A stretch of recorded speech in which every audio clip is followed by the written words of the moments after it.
This is Elise. I'm a channeler, intuitive, evidential medium, all kinds of things. I just love the other worlds. But what I want to talk about today is the story.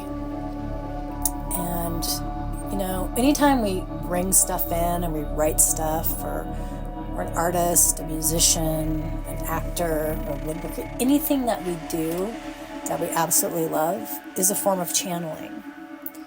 So I want to talk about the story. So when we've had drama in our lives, and we keep telling that story, it doesn't matter how many lessons we've had in that same pattern that we keep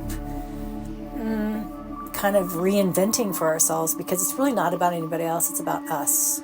And we keep recreating something in a slightly different way to manifest this continued pattern.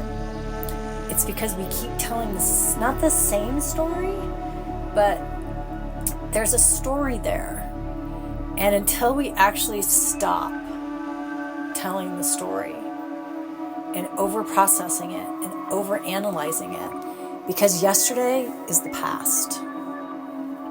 This moment just went by. Now we're in a new moment, and a new moment, and a new moment. And yes, that's about living in the now, however you want to perceive that.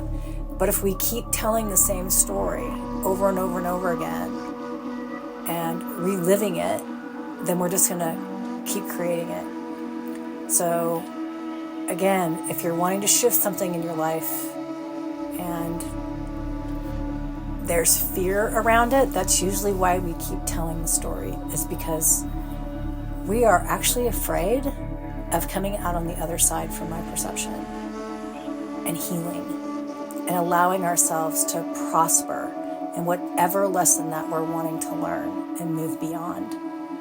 So it's about moving through it, allowing ourselves to not be so hard on ourselves, to let go of judgment. And yes, that sometimes it's disappointing and we're going to get triggered and all those beautiful things, because we're human, we have emotions. But the more and more we can let go of the story, our life can completely change. And amazing things can happen. And those lessons come in for a reason. It's because we haven't learned the lesson yet. And we're still learning, and that's okay. But just be mindful of what the story is that you're telling yourself internally and then to others, because it has to start inside of you. And if you're an external person and you keep putting it out there, then you're just going to keep creating the same thing in a slightly different way.